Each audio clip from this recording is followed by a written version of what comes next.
যে সংসারে শৃঙ্খলা নাই, যেখানে বিশৃঙ্খল আছে, ওই সংসার উন্নতি হতে পারে না। শান্ত শৃঙ্খল ভগবানের ভক্ত হবেন, আপনার সংসার ভালো হবে। মন দিয়ে শুনবেন, কৃষ্ণকে পুজো করুন আর না করুন, বাড়িতে দুটো জীবন্ত দেবদেবীকে পুজো করুন, একটি বাবা একটি মা। ভগবান কৃষ্ণ নিজের মুখে বলেছেন, প্রথম গুরু পিতামাতা যার থেকে জন্ম পেলি, সে যদি কেঁদে বেড়ায়, তোর কৃষ্ণকে ডাকা কোনো অর্থ নাই। এই যে দেখেন, মায়ের মতো আপন পৃথিবীতে কেউ হয় না।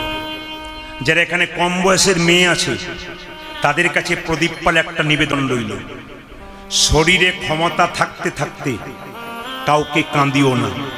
তুমি যদি কাউকে কাঁদাও, তোমার যখন ছেলে বড় হবে, তোমাকেও ঘর থেকে কাঁদাতে কাঁদাতে দাঁড়িয়ে একবারে চুপচাপ কতগুলো কথা শুনে নেবেন। যারা মা বাবাকে খেতে দেয় না, তাদের কথাগুলো গায়ে ছুঁচের মতো ফুঁড়বে, কিন্তু যারা খেতে দেয় তাদের প্রেমের মতো লাগবে। কিন্তু খেতে যারা দেয় না, তারা শুনে নিন, খেতে না দিলে পরে তোমার কি হতে পারে।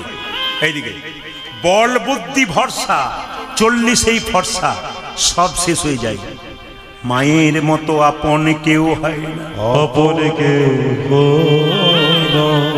রাত্রিবেলায় কীর্তন শুনে যখন বাড়ি যাবে, বাড়ির সবাই নিজের নিজের জায়গায় ঘুমাবে ঘুমাবে, কিন্তু মা যদি বেঁচে থাকে, দরজাটা খুলবে আর বেরোবে, এরই নাম হলো মা। বাবা যদি বেঁচে থাকে, দরজা খুলবে আর বেরোবে, এরই নাম হলো বাবা। এরি হলো বাবা হলো বাড়ির ছাদ, বাড়ির মা হলো খুঁটি, মা হলো খুঁটি। সেই দুজন যেদিন চলে যাবে, চলে যাবে, সেই দিন বুঝবে পৃথিবীতে আমার আপন বলে কেউ না। বাবা, যতদিন তোমার মা বাবা বেঁচে আছে, পৃথিবীতে তোমার জন্য চিন্তা করছে একমাত্র মা আর বাবা। আর বাকি যারা চিন্তা করে, তারা স্বার্থের জন্য চিন্তা করে। যতক্ষণ দেবেন ততক্ষণ ভালো, না দিলে নিতাই গৌর হরি বল। প্রমাণ দিয়ে দেব, আপনি যখন বাজারে যাচ্ছেন, আপনার স্ত্রী বলছে, শুনছো, এক থলি হাট এনো, কাল আমার বাবা আসবে। মেয়ে বলছে, বাবা আমার জন্য হাত ভরিয়ে এনো। ছেলে বলছে, বাবা আমার জন্য মোবাইল এনো। কিন্তু যার জন্য কিছু আনলেন না, সে দরজায় গলায় কাপড় দিয়ে বলছে, খোকারে সাবধানে যাস, আর সময় মতো খাবার খেয়ে নিস। এ কথা বলার আর কেউ না,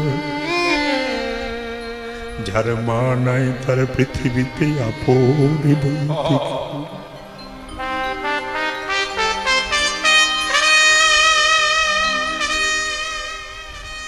একমাত্র মা ছেলেকে বলে, খোকারে সাবধানে যাস, আর সময় মতো খেয়ে। মায়ের আঙুল যদি কোনোটা দুর্বল হয়, সে আঙুলটা যত্ন আগে করে। সব আঙুলগুলো সমান, কিন্তু দুর্বল আঙুলকে যত্ন করে আগে বাবা। ছেলে যদি সবল হয়, একজন দুর্বল হয়, মা আড়াল করে তার সামনে বলে, নিয়ে যা, এরই নাম মা। সে যেদিন চলে যায়, পৃথিবীর সব শেষ হয়ে যায়। মেয়েরা বাপের বাড়ি যায় না কখন থেকে, যখন থেকে তার মা মারা যায়। অনেকে মেয়েকে বলা হয়, দিদি তুমি বাপের বাড়ি যাবে না। মেয়ে অভিমান করে বলে, দাদা যার কাছে যাব সে তো বেঁচে নাই, কার কাছে গিয়ে মনের কথা বলব। কীর্তন এরকম হওয়া দরকার। আপনারা তখন নাচছিলেন, আনন্দ করছিলেন, আসরটার দিকে তাকান, আসর স্থির হয়ে গেছে। কেন হবে? যখন আপনি প্রেম ঢালবেন, তখন আসর স্থির হয়। যখন নাচাবেন, আসর চঞ্চল হয়। ভোজবাড়িতে যখন বসবেন, পাতা যখন পড়বে, এই আমার পাতা ফুটো, আমার লেবু পড়েনি, আমার লবণ পড়েনি, যখন আস্বাদন শুরু হয়ে যায় চুপ।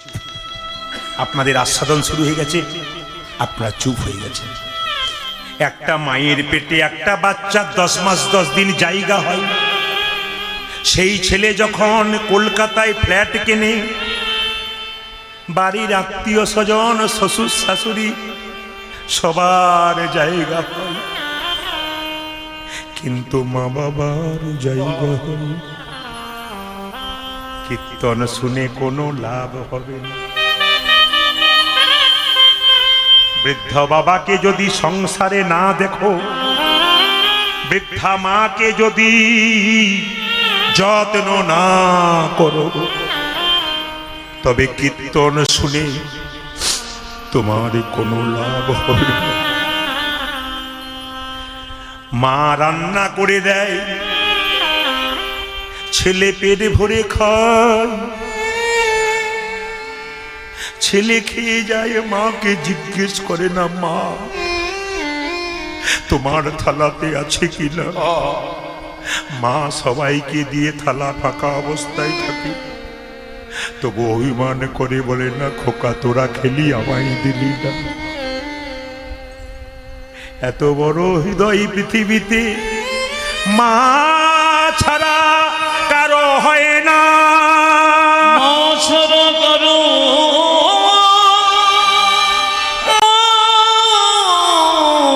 হয় না। মাকে যেন তোমরা কেউ কাঁদায় না। বাবা, সমাজে কিছু ভুল আছে আমাদের। জীবিত থাকাকালীন বাবা বলল খোকারে আমার সাদা রসগোল্লা খাবার খুব ইচ্ছা, আমায় একটা এনে দিস। ছেলে খালি অজুহাত দিল, আজ দেবো কাল দেবো পরশু দেবো। বাবা যখন মরে গেল 2000 লোককে নিমন্ত্রণ করে সবাইকে 2টো করে রসগোল্লা দিল, কিন্তু জীবিত অবস্থায় বাবা একটাও পেল না। বলুন তো বাবা কি শান্তি পাবে ওখানে গিয়ে? যেন বলতে চাইবে খোকারে আমি চাইলাম একটা দিলি না, তুই 1000 লোককে খাওয়ালি, আমার মনে শান্তি হবে না। কীর্তন শুনতে এসছেন, আগে জেনে নেবেন আমাদের কি কর্তব্য। শুধু কীর্তন শুনলে হবে না, সমাজ পরিবর্তন হবে।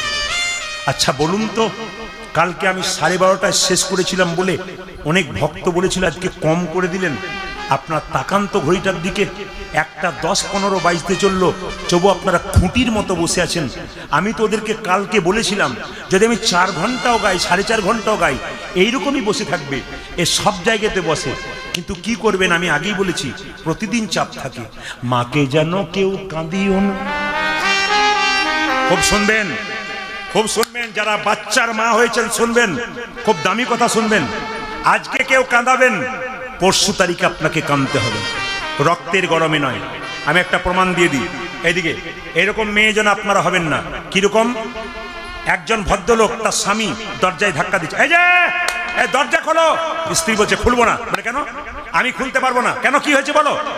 মা এসেছে দরজা খোলো। স্ত্রী বলছে খুলবো না। আরে মা এসেছে দরজা খোলো। তোমার মাকে অন্য কোথাও দাও, আমি পারবো না সেবা করতে, অন্য কোথাও নিয়ে যাও। আরে মা এসেছে দরজা খোলো, বললাম তো খুলবো না। ভদ্রলোক বলছে আমার মা নয়, তোমার মা এসেছে দরজা। তখন মেয়েটি বলছে তোমার লজ্জা করে না? 2 ঘন্টা ধরে দাঁড়িয়ে আছে আমার মা, তুমি এরকম মেয়ে কিন্তু আপনারা হবেন না। বিচার যেন সমান হয়। আচ্ছা বলুন তো মায়েরা, এখানে কুম্ভকাররা বহুজন বাস করে। হাঁড়ি তৈরি করতে গেলে হাঁড়ির কানা যদি বেঁকে যায়, কে দায়ী? হাঁড়ি না হাঁড়ির কানা? জোরে বলুন, কে দায়ী? কুম্ভকার না হাঁড়ি? দায়ী কে? কুম্ভকার। আমি একটা শিক্ষা আপনাদের দিয়ে যাই, মন দিয়ে শুনবেন যে যেখানে বসে আছেন। একটা 18 বছরের মেয়ের বিয়ে হয়ে গেল। বিয়ে হবার পর তার মা বলছে খুকি কাঁদবি না, তোর বাবাকে বলে দেবো প্রতি মাসে তোর বাড়ি যাবে। যাবে মা? হ্যাঁ যাবে, যাবে, কেন যাবে না? তোর বাবা আমি দুজনে যাবে। তবে দেখিস মা, শ্বশুর বাড়ি চললি ভালো ব্যবহার করিস, শ্বশুর শাশুড়িকে ভালো কথা বলিস, ভালো ব্যবহার করিস।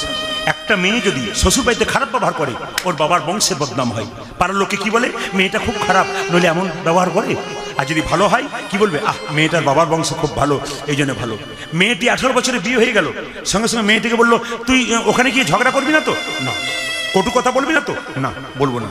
গিয়েছে, যেই না শ্বশুর বাড়ি গেছে, অষ্টমঙ্গলা পড়তে না পড়তেই ঝগড়া শুরু করে দিয়েছে। ছেলের বাবা ফোন করে বলছে, এই যে বেয়াই মশাই, আপনার মেয়েতে এসে থেকে ঝগড়া করছে। সঙ্গে সঙ্গে মেয়ে যখন এলো তখন তার বাবা বলছে, তোকে বারবার বললাম ঝগড়া করিস না করিস না, করছিস কেন? মেয়েটা বলছে, বাবা 18 বছর ধরে যেটা শিখলাম সেটা করব, না শেষ দিনে যেটা শিখলে সেটা করব? বলে বুঝতে পারলাম না। 18 বছর ধরে তো দেখলাম তুমি আর মা দাদু ঠাকুমার সঙ্গে ঝগড়া করে যাচ্ছ, আমি তো ঝগড়া শিখলাম, ভালো জিনিসটা শিখবো কি করে? আপনার যতজন কীর্তন শুনলেন বা শুনছেন, বাচ্চা মেয়েদেরকে দোকানে গিয়ে কেউ খাটো পোশাক দেবেন না। আস্তে, আপনাদের বাচ্চা মেয়েকে কেউ দোকানে গিয়ে খাটো পোশাক দেবেন না। প্রশ্ন করবেন, খাটো পোশাক দেব না কেন? যুক্তি দেখুন। এইটুকু বাচ্চা যদি বলে, বাবা আমি দোকানে যাব, খাটো পোশাক নেব, আপনি ভাববেন বাচ্চা কোনো অসুবিধা নাই, আপনি খাটো পোশাকটা দিয়ে দিলেন। ওর যখন 16 বছর বয়স হবে, ও তখন আপনাকে বাজার নিয়ে যাওয়ার জন্য ডাকবে না, নিজেই বাজার যাবে, খাটো পোশাক নিয়ে আপনার সামনে দাঁড়াবে। এমন খাটো পোশাক পরবে, মেয়ের সামনে বাবার লজ্জাতে দাঁড়াতে পারবে না। এরকম পোশাক বাচ্চা মেয়েকে দেবেন না, যাতে এরকম না হয়। সেই মেয়ে যখন খাটো পোশাক পরে রাস্তায় যাবে, পুরুষের লোভী চোখ কিডন্যাপ করবে, আপনার প্রশাসনকে দায়ী দেবেন, আপনার সরকারকে দায়ী দেবেন। মেয়ে কিডন্যাপ হয়ে বাড়ি ফিরবে, তখন মেয়ের গালে চড় মারবেন, কোথায় ছিলি এতদিন? মেয়েকে গালে চটটা মারবার আগে আপনার গালে মারুন, আপনি মেয়েটাকে তৈরি করে দিয়েছেন। একটা মেয়ে রাত্রি 1টার সময় বাড়ি পৌঁছালো, আপনি বলেন কোথায় ছিলি এতক্ষণ? কিন্তু ছেলে যে রাত্রি 12টার সময় বাড়ি ফিরলো, ছেলে হলে কি সাধু হয়ে গেল নাকি? সে যে একটা খারাপ কাজ করে ঢুকলো না, আপনি জানলেন কি করে? প্রতিদিন আমাদের প্রচুর গান, ওই জন্য চাপ নিতে হয়। আমি কালকে বলেছি দুর্গার পঞ্চমী থেকে আমি বেরিয়েছি, আষাঢ়ে 24-এ টানা গান শেষ হবে, তারপর আবার কেটে কেটে গান আছে। এই জন্য আপনাদের কাছে নিবেদন রইল, প্রতিদিন আমাদের সময় দিতে হয়। আপনাদের মতো প্রচুর ভক্তের সম্মুখীন হতে হয় প্রত্যেকদিন এরকম পরিশ্রম করতে হয়, প্রত্যেকদিন এরকম চিৎকার করতে হয়। অনেকে প্রশ্ন করে আমরা একদিন চিৎকার করলে গলা ধরে যাই, আপনাদের ধরে না কেন? আসলে গোবিন্দের কৃপা, মহাপ্রভুর কৃপা থাকলে এটা হয়। আপনাদের কতগুলো কথা আমি দামি কথা বলে যাই। মায়েদের জন্য বলবো, দাদা ভাইয়েরা বলেছেন, মায়েদের জন্য একটা কথা বলে রাখি, আপনারা মাথায় কাপড় নেবেন, মাথায় কাপড় আপনারা নেবেন। মুসলিমদের মেয়েরা রাস্তা দিয়ে পেরিয়ে যায়, প্রকৃত মা যারা ওদের, দেখবেন মাথায় কাপড়টা নেই। আমরা আস্তে আস্তে আমাদের সনাতন ধর্মকে ত্যাগ করে, বাবারা জানছে সব কিন্তু বিদেশি হালচাল গ্রহণ করছে না, কি বলছেন? মাথায় রাখবেন কথাগুলো আমি যেগুলো বলতে চাইছি। দেখবেন আগেকার যুগে আগেকার যুগে মায়েরা দেখবেন স্বামীর নাম করতো না, করতো? এখন করে না, আপনাদের বাঁশকুলিতে অন্য জায়গাতে করে। স্বামীর নাম করে, বাবারে দাদারা বলছে দেখবেন ঘরে গিয়ে কি করে। আচ্ছা, স্বামী, আস্তে শব্দ নয়, স্বামীর নাম করে। এদিকে আমাদের ওদিকে করে, কি করে? শ্বশুর মশাই শাশুড়ি মা বসে আছে, আর তার সামনে মেয়েটি তার স্বামীর নাম ধরে রাখছে, এই তাপস, কি ডিজাইনের জায়গা, ঠাকুমার নাতিকে ডাকছে, একটু লজ্জা পর্যন্ত করছে না। আমরা কোন জায়গায় পৌঁছাচ্ছি? আমি সমাজকে একটু পরিষ্কার করে দিতে চাই। আপনারা যদি আজকে আমার এই তীক্ষ্ণ বাণে যদি কারো বিবেক জাগে, তবে আপনাদের বিবেক জাগতে পারে। এই যে সব সময় এইদিকে তাকাবেন, আমার তীক্ষ্ণ বাণে যদি আপনাদের বিবেক জাগে। মায়েরা, মাথার কাপড়টার নাম কি? আমার দিকে তাকান। এই মাথার কাপড়টার নাম কি? এইদিকে। এই কাপড়টার নাম লজ্জা। যে মেয়ের এই কাপড়টা আছে তার লজ্জা আছে, তাকে সভ্য মেয়ে বলে। আর যে মেয়ের এই কাপড়টা নাই, এই যে কাপড় মাথায় না দেওয়া যারা আছেন তারা তাকান, বলছে আর কাপড় মাথায় যারা আছেন তার তাকাতে দরকার নেই। কাপড় মাথায় যে দেয় তার লজ্জা আছে, তাকে সভ্য মেয়ে বলে। আপনার মাথায় কাপড় নাই, আপনার ছেলে রাস্তায় লোককে গালাগাল দিচ্ছে, লোকে বলবে তোর মায়েরই লজ্জা নেই, তো তোর লজ্জা থাকবে। আমার মায়ের মা বেঁচে ছিল, মাথার কাপড়টা এইখানে ছিল, দেখেছি এইখানে। আমার মা বেঁচে আছেন, এখনো 75 বছর বয়স, মায়ের মাথার কাপড়টা এখানে আছে। আমার কাকিমারা বেঁচে আছেন, তাদের বয়স 65, সত্যি সত্যি খোঁপা মানে বাম্পার পর্যন্ত গিয়েছে। এখন যারা বাড়িতে এসছে বাম্পার টাম্পার নয়, হাইওয়ে রোড হয়ে গেছে। আবার দেখবেন মায়েরা, আগে দেখবেন ভাসুর দেখলে মেয়েরা পর্দা নিত না, জোরে বলুন হ্যাঁ না? আগে ভাসুর দেখলে মেয়েরা পর্দা নিত, এখন নাই না কেন বলুন তো? যেদিন থেকে ভাসুর হলো বর্দা, সেদিন থেকে সরে গেল পর্দা। সেদিন থেকে পর্দা। শাশুড়ি যারা হয়েছে তারা বলছেন বলুন বলুন, আমাদের তো একবারই নেই। আমি তো বুঝতে পারছি আপনাদের ব্যাপার স্যাপার। আস্তে একটু মন দিয়ে শুনবেন। আবার দেখবেন আমরা যত দিন যাচ্ছি কেমন আধুনিকা হচ্ছে। দেখুন, আপনাদের একটা নিবেদন রাখবো বাঁশকুড়িতে আজকে শেষ রাত্রিতে। আপনাদেরকে একটা আমি জিজ্ঞেস করতে চাই, আপনাদের বাঁশকুড়ি এলাকায় নিশ্চয়ই এরকম কিছু হয় না? বাচ্চার জন্মদিনে আপনারা কেক কাটেন না পায়েস তৈরি করেন? জোরে বলুন। এখন ভয়ে বলবে না, কেন বলুন তো? গন্ডগোল আছে সবাই। আপনারা কি করেন, কেক কাটেন না পায়েস তৈরি করেন? এইখানে বলছেন পায়েস, ওরে মুখে পায়েস তৈরি করি। কি আস্তে আস্তে বলছে পায়েস তৈরি করেন? জোরে বলতে হবে তো। পরমান্ন তৈরি করেন আস্তে। কিন্তু আপনারা যতই বলুন না কে, ভেতরে ভেতরে একটি মোমবাতি জ্বালান আর বিরাট বড় কেক কেনে বাচ্চাকে নিয়ে হ্যাপি বার্থডে টু ইউ ফুস। কি ডিজাইন! এটা কাদের জানেন? এটা ভারতবর্ষের নয়। এদিকে এটা ভারতবর্ষের নিয়ম নয়। এটা কাদের বলুন তো? এটা হচ্ছে খ্রিস্টানদের নিয়ম। সত্যি কি আমরা হিন্দু ধর্ম বজায় রাখছি না খ্রিস্টান হচ্ছি? আপনারা বিচার করে বলবেন। যদি আমাদের ছেলে মেয়ের জন্মদিনে আমরা কেক কাটি আর মোমবাতি জ্বালাই, তাহলে সেটা খ্রিস্টানদের নিয়ম। তাহলে আমরা কি হিন্দুত্ব বজায় রাখতে পারছি না আমরা খ্রিস্টান হয়ে যাচ্ছি? আপনারা বিচার করবেন। ওটা খ্রিস্টানদের নিয়ম, কেন আমরা করব? দেখতে ভালো লাগে, বুঝবো, শুনবো, দেখবো, সেটা ভালো। কিন্তু আমাদের ব্যবহারটা আমরা করব। একটু মন দিয়ে শুনবেন মায়েরা, যে যেখানে বসে আছেন। বাচ্চার জন্মদিনে এই যে কেক কাটা হয় কেন আর মোমবাতি জ্বালানো হয় কেন, নিভিয়ে দেওয়া হয় কেন, কেউ জানে না। হতচ্ছাড়া বাঙালি আমরা। কেন বলুন তো? আমরা কেউ বুঝি না অন্য কারোকে লক্ষ্য করে আমরা কে কাজ করি। বলে কিরকম? সবাই লক্ষ্য করবেন। যখন ইংরেজরা আমাদের দেশে শাসন করেছিল তখন রবিবার দিনটা ছুটি ঘোষণা ছিল। এখনো রবিবার দিন ছুটি ঘোষণা আছে। তারা রবিবার দিন ছুটি ঘোষণা করেছিল কেন? চার্চ গির্জাতে যাবার জন্য। আর আমাদের রবিবার ছুটি ঘোষণা হয় কেন বলুন তো?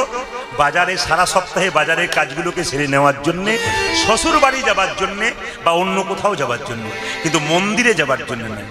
আপনাদের কাছে নিবেদন রইল, বাচ্চার জন্মদিনে আপনারা কি করবেন? ভারতবর্ষের নিয়ম দেখুন, পরমান্ন পায়েস তৈরি করুন, ভগবানের মন্দিরে দিন তুলসী পত্র দিয়ে। ছেলেকে একটু প্রসাদটা দিয়ে ভগবানকে বলুন, হে প্রভু, আমার ছেলে যেন প্রসাদ ভোজি হয়। আর মোমবাতি নেভানো নয়, ঘিয়ের প্রদীপটা জ্বালিয়ে ভগবানের কাছে বলুন, প্রভু, আমার ছেলের যেন জীবন দীপটা দীর্ঘদিন ধরে জল জল করিয়ে যায়। আমরা কোন জায়গায় পৌঁছাচ্ছি দেখুন। এখন যত দিন যাচ্ছে আমাদের ডিজাইন বাড়ছে। এখন আমরা দেখবেন আর স্ত্রী বলতে পারি না, আমার স্ত্রীকে স্ত্রী বলতে পারি না। একটি ইংরেজি বললে আমাদের ভালো লাগে। বিয়ে বাড়িতে স্বামী স্ত্রী গেছে, একজন জিজ্ঞেস করছে, এটা তোর কে রে? Life partner. দেখবেন বলে, আমার ওয়াইফ যে নষ্ট করেছে আমার লাইফ।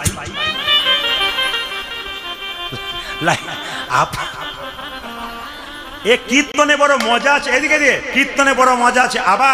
আবার মায়েরা, আপনাদের বাঁশকুলিতে নাই। আস্তে বাবা, এদিকে আপনাদের বাঁশকুলিতে নাই, অন্য জায়গাতে আছে। একটু দেখিয়ে দিই। মেয়েরা কীর্তন শোনে অনেক জায়গাতে, আমি দেখি লক্ষ্য করে, আমার দিকে তাকাবেন। মেয়েগুলো কীর্তন শুনতে শুনতে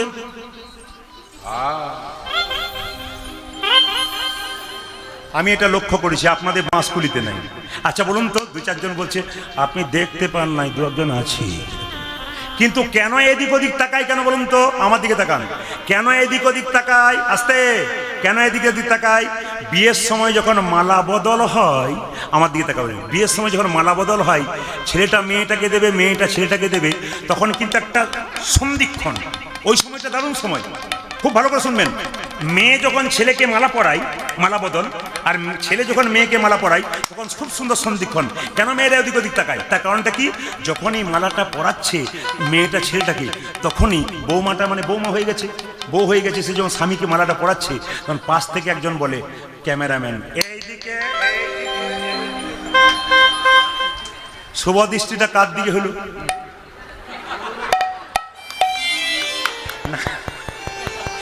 এই জন্য বিয়ের পরে খালি এই দিক না, আমাদের ক্যামেরাম্যানের দিকে তাকাই নাই, আমাদের ও ক্যামেরাম্যান ভালো। দেখেছেন তো? তাকিয়ে দেখুন ক্যামেরাম্যান মাথাতে কি নিয়েছে দেখেছেন? নামাবলী নিয়েছে। এ আমাদের লাইনে ঢুকে গিয়ে ও দেখুন নামাবলীটা মাথাতে নিয়েছে, আপনাদের নাই, ও মাথাটা নামাবলীতে নিয়েছে। এখন নিরামিষ খায় ওই কম বয়সের ছেলে। কেন বলুন তো? ও ঢুকে গেছে এই দলে, তৈরি হয়ে গেছে এরকম। এই জন্য আপনাদের কাছে নিবেদন রইল, বাবা, ভগবান শ্রীকৃষ্ণ যেগুলো নিয়ম আমাদের দিয়েছে সেগুলো মানবেন, আমাদের জীবন সুন্দর হবে। একবার বলুন রাধা রানী কি। একবারে শব্দ না করে লীলা আস্বাদন করুন। তার আগে একটা কথা আছে, আগামীকাল বাঁশকুলিতে মহোৎসব হবে। মহোৎসব, প্রচুর মানুষের সেবা হবে কালকে। আজ রাত্রি থেকে কমিটির ছেলেরা সারা রাত্রি জেগে প্রসাদের ব্যবস্থা করছেন।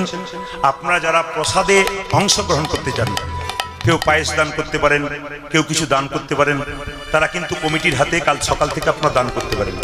মায়েরা বাড়িতে 10 জনকে সেবা করাতে পারেন না, তা আপনার টাকাতে যদি আরো 10 জনের সেবা হয় তার ব্যবস্থা আপনারা করতে পারেন। এখানে কিন্তু লাভ আপনার হয়ে যাবে। এই জন্য আপনারা দানের হাতটা বাড়িয়ে দেবেন। দানের কথা একটু পরে বলবো, তার আগে আপনাদের বলি লীলাটির নাম তো গৌরচন্দ্রিকাতে আপনারা বুঝতে পেরেছেন। মহাপ্রভু কালীদহ কালীদহ বলে নবদ্বীপের পথ দিয়ে যাচ্ছেন। আচ্ছা লীলাটির নাম হচ্ছে কালী নাগ দমন। কার? কৃষ্ণের। কালীয় দমন লীলা, মন দিয়ে শুনবেন। কৃষ্ণ কালীয়নাগকে দমন করেছিল কি, কেন? কালীয়নাগ পূর্বজন্মে কে ছিল? এই যে কালীয়নাগ পূর্বজন্মে কে ছিল? মায়েরা, এই জন্মে যেমন কর্ম করবেন পরের জন্মে সেরকম জন্ম হবে। যারা দূরে আছেন কীর্তন শুনছেন তারা মন দিয়ে শুনে নেবেন। এই জন্মে মানুষ কুলে জন্ম নিয়ে যেমন কর্ম করবেন পরের জন্মে সেরকম জন্ম হবে। প্রশ্ন করবেন কিরকম? আজকে বাঁশকুলি গ্রামে 2টো বাচ্চার জন্ম হয়েছে, ধরুন কথার মানে আজকে বাঁশকুলি গ্রামে 2টো বাচ্চার জন্ম হয়েছে। একটা বাচ্চা এই পাড়াতে, একটা বাচ্চা ওই পাড়াতে। একটা ছেলে ভিখারির ঘরে জন্ম নিল, মায়ের দুগ্ধ পান করতে পারছেন অভাব। আর একটা বাচ্চা বিরাট বড় লোকের বাড়িতে জন্ম নিল সোনার চামচ মুখে দিয়ে। বলুন তো ছেলে দুটো কি এমন কর্ম করেছিল? একই দিনে বাচ্চা জন্ম নিল, ছোট্ট বাচ্চা, অথচ একজন সোনার চামচ নিয়ে বড় লোকের ঘরে, একজন ভিখারির ঘরে। কেন? পূর্বজন্মের কর্মফল যার ভালো ছিল সে সোনার চামচ মুখে নিয়ে বড় লোকের বাড়িতে জন্ম পেল, আর যার কর্ম খারাপ ছিল সে দারিদ্রতার মধ্যে দরিদ্রের বাড়িতে জন্ম নিল। এই কালীয়নাগ পূর্বজন্মে কে ছিল সবাই জানেন, রাজা। রাজা চন্দ্রধ্বজ। মায়েরা, রাজা হয়ে কেন সে সাপ হয়ে গেল? বৈষ্ণব অপরাধ। আমাদের জীবনে সব রকমের অপরাধ আছে, কিন্তু যে বৈষ্ণবের চরণে কেউ একটু অপরাধ করে সারা জীবনের সাধন ভজন সব নষ্ট হয়ে যায়। তাই আপনাদের কাছে নিবেদন রইল, বৈষ্ণবের চরণে কেউ অপরাধ করবেন না, একটা একটা করে। এই চন্দ্রধ্বজ রাজা পূর্বজন্মে, কালীয়নাগ পূর্বজন্মে রাজা ছিল। রাজা হয়ে সাপ হলো কেন মা? একবার চন্দ্রধ্বজ রাজার প্রচন্ড পেটে ব্যথা হলো, কোনো মতেই রোগ ভালো হচ্ছে না। একজন কবিরাজ বলল, রাজা তোমার পেটের যন্ত্রণা ভালো হতে পারে, একটা উপায় বলতে পারি। বলে কি? তুমি যে রাজবাড়িতে বাস করছো সেই রাজবাড়ির উত্তর দিকে একটা সরোবর আছে, সেই সরোবর মানে পুকুরে একটা রাজহাঁস খেলা করছে, ওকে ধরে এনে তার পিত্তটা খেতে পারলে তোমার পেটের যন্ত্রণা ভালো হলো। ও মায়েরা বলুন তো, পিত্ত তেতো না মিষ্টি? জোরে বলবেন। মিষ্টি মিষ্টি তেতো। আপনার রাজহাঁসের পিত্ত খেয়েছেন? আপনি বলছেন তেতো না মিষ্টি? তেতো বলে দিলেন। হ্যাঁ, সবেরই পিত্ত তেতো। রাজহাঁসের পিত্ত খেলে কিন্তু পেটের যন্ত্রণা ভালো হয়ে যাবে। এখন যে না রাজহাঁসটাকে ধরে আনা হলো, রাজহাঁস কেঁদে কেঁদে বললো, রাজামশাই আমাকে না মেরে যদি আমার পেটের যন্ত্রণা ভালো হয় উপায় বলবো। বলে কি? যে সরোবর থেকে আমাকে ধরে আনলেন সেই সরোবরের পূর্ব দিকে একটা গাছ আছে, সেই গাছের ওপর এক মুনি মানে বৈষ্ণব বসে আছে। সেই মুনির চরণ ধোয়া জল তুমি পান করতে পারলে তোমার পেটের যন্ত্রণা ভালো হবে, আমিও বেঁচে যাব।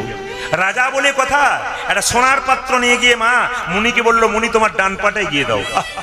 ডান পাটায় গিয়ে দিল পুঁজ আর রক্ত, ছি এই জল আমি পান করতে পারবো না। যখন বাঁ পাটায় গিয়ে দিল, তাতে পুঁজ রক্ত তো রয়েছে, তার সঙ্গে পোকা কিলবিল কিলবিল করছে। রাজা মনে মনে ভাবলো, এই জল আমি পান করতে পারবো না, তবে মাথায় করে নিয়ে যাব। বাবা, বৈষ্ণবের চরণ ধোয়া জলের তফাৎ দেখুন। গঙ্গা থেকে জল আনবেন, প্রথমে জলটা ঘোলা লাগে না মা? তারপর দেখবেন যখন বোতলে ভরবেন জলটা পরিষ্কার হয়ে যায়। প্রকৃত বৈষ্ণবের চরণ ধোয়া জল যদি বাড়িতে রাখেন প্রথমে ঘোলা হয়ে যাবে, তারপর কিন্তু দেখবেন ওই জলটা পরিষ্কার হয়ে যাবে। রাজা চন্দ্রধ্বজ মাথায় করে ওই বৈষ্ণবের চরণ ধোয়া জল যখন বাড়িতে আনলো, চন্দ্রধ্বজ রাজার 2টো স্ত্রী তারা বলল, স্বামী তুমি জল পান করতে পারলে না, আমরা দুজন করব। সতী নারী যারা হয় স্বামীর হয়ে অনেক কিছু করতে পারে, জল আমি পান করতে পারবো। বলছে দাও দাও দাও, আমাদেরকে দাও। দুজন স্ত্রী যখন জল পান করেছে তখন সেই মুনি ক্রোধে ক্রোধান্বিত হয়ে ছুটে এসে বলল, রাজা এ তুমি কি করলে? আমার জলকে তুমি অপমান করলে, আমি তোমাকে অভিশাপ দিলাম। তুমি যেহেতু আমার সঙ্গে খল করেছো, খল খল, সাপের দেখবেন এক নাম খল, তুমি যেহেতু খল করেছো আমি তোমাকে অভিশাপ দিলাম, তোমার যেন সর্পকুলে জন্ম হয়, তুমি হবে কালীয় না। রাজা চন্দ্রধ্বজ কেঁদে কেঁদে বলে, হে মুনিবর, অভিশাপ যদি দিলে আমায় সর্পকুলে জন্ম হয়, সর্বকুলে জন্ম গো। তবে আশীর্বাদ দাও যেন গোবিন্দের চরণ আমার মাথার উপরে পড়ে। আমাকে আশীর্বাদ দাও যেন গোবিন্দের চরণ আমি আমার মাথায় পাই। বৈষ্ণবের অভিশাপ যেমন কাজে লাগে, আশীর্বাদ তেমন কাজে লাগে। চিৎকার করে বলে উঠলো, এই যে রাজা, তুমি যেহেতু আমার চরণ ধৈর্য অপমান করেছো, তোমাকে অভিশাপ দিলাম সাপকুলে জন্ম হোক, আশীর্বাদ দিলাম একদিন তোমার মাথায় ভগবান শ্রীকৃষ্ণের নৃত্য হবে, তাই কালীয় নাগের মাথায় কৃষ্ণের নৃত্য হবে। আপনারা শুনলেন, এখন যারা কীর্তন শুনছেন বহুদিন ধরে, কৃষ্ণ কালীয় নাগকে দমন করেছিল ঝুলন পূর্ণিমার দিনে। মায়েরা, সেদিন কিন্তু একজনের জন্মদিন ছিল। কার জন্মদিন? দাদা বলরামের। আপনারা এতজন কীর্তন শুনতে এসছেন, যারা শেষে বসে আছেন অনেকে, আমাদের ধারণা কি বলুন তো, যারা শেষে বসে আছে মানে ভক্ত নয়, তা নয়। ভক্ত হতে গেলে পেছনে বসুক আর সামনে বসুক, বুদ্ধিমান ছাত্র পেছনে বসুক আর সামনে বসুক, যার মধ্যে ভক্তি আছে তিনি গ্রহণ করবেন। রাজহাঁসকে দেখেছেন আপনারা? কোনটা বাড়াও?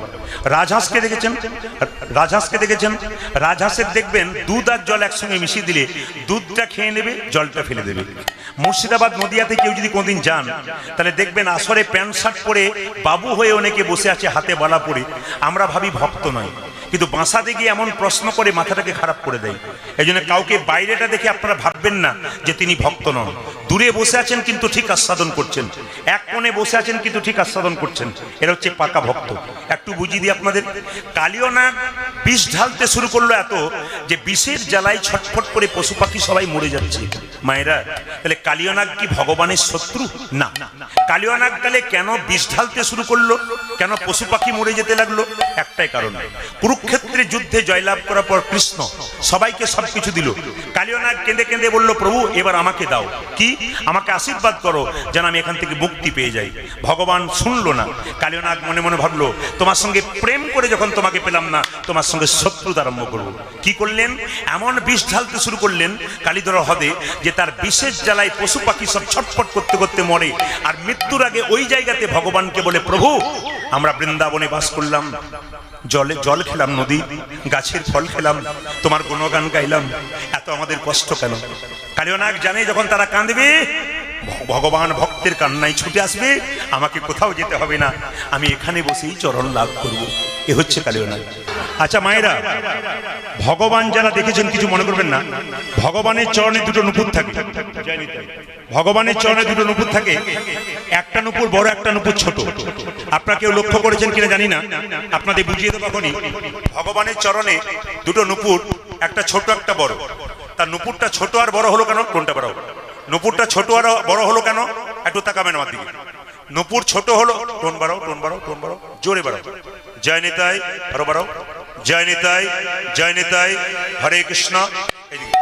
ভগবানের চরণের ডান নুপুরটা ছোট, এই বড়। ভগবানের বাঁ নুপুরটা কি মায়েরা? বাঁ নুপুরটা ছোট। আর ভালোবাসেন না বদন ভালোবাসেন? জোরে বলবেন, কোনটা ভালোবাসেন? দাদা ভাইরা বলুন, জোরে বাড়াও, মনিটর নেই। জয় নিতাই, কোনটা ভালোবাসেন? চরণ না বদন? চরণটা। কেন বদনটা কালো বলে পছন্দ হয় না? না, আসলে তা নয়। চরণ না ধরলে হচ্ছে না, কিন্তু চরণ না ধরলে বদনে, চরণ না ধরলে বদনে পৌঁছানো যায় না। একটু লক্ষ্য করুন, এই নুপুরটাকে, ডান পায়ের নুপুরটা হচ্ছে বিশ্বাবসু, ডান পায়ের নুপুরটা হচ্ছে কর্ণম মুনি, আর বাঁ পায়েরটা নুপুরটা হচ্ছে বিশ্বাবসু মুনি। বিশ্বাবসু মুনিকে গুরুদেব, আর কর্ণম মুনিকে এদিকে শিষ্য। কেন একজন ডান পা একজন বাঁ পা পেল? শিষ্য পেল ডান পা, আর গুরু পেল বাম পা। কেন পেল? তেতা যুগে যেতে হবে। বাবারা বলবেন না, মায়েরা বলুন। রামচন্দ্র কত বছর জন্য বনবাসে গেছে? জোরে বলুন। যে ঘুমাচ্ছে সে বলুন, কত বছর? কত বছরের জন্য? 14 বছরের জন্য। এইদিকে সীতাকে হারালো। যখন সীতাকে হারালো, রামচন্দ্র তখন ধনুকে হেলান দিয়ে চিৎকার করে ডাকছে, সীতা ওগো সীতা, সীতা গো, সীতা ওগো সীতা গো। আমার দিকে পাখাটা বন্ধ করুন, হালকা করে করুন, অনেক ডিস্টার্ব হবে, কিন্তু করবেন বাচ্চাদের জন্য, সবাই লক্ষ্য করুন। রাবণ যখন সীতাকে হরণ করে নিয়েছে, রামচন্দ্র তখন ধনুকে হেলান দিয়ে সীতা সীতা বলে কাঁদছে। চোখ থেকে জল জল পড়ছে, মাটিতে রক্ত, মাটি রক্তে ভেসে গেছে, কিন্তু চোখ থেকে জল পড়ছে। লক্ষণ বলছে, দাদা তোমার চোখে জল, মাটিতে রক্ত কেন? রামচন্দ্র বলল, সত্যি তোরে, আমার চোখে জল, মাটিতে রক্ত কেন? দেখতে পেয়ে একটা ব্যাঙ ধনুকে চাপা পড়েছে, ওই ব্যাঙের শরীরটা ফেটে গেছে ধনুকে, আর রক্তাক্ত হয়ে মাটিটা রক্তে ভিজে গেছে। রামের চোখের জল ব্যাঙের রক্তে। একটা নদীর সৃষ্টি হলো, এই নদীটার নাম হলো বৈতরণী নদী। যারা কীর্তন শোনেন তারা বুঝতে পারবেন যে বৈতরণী নদীর জন্ম কোথা থেকে?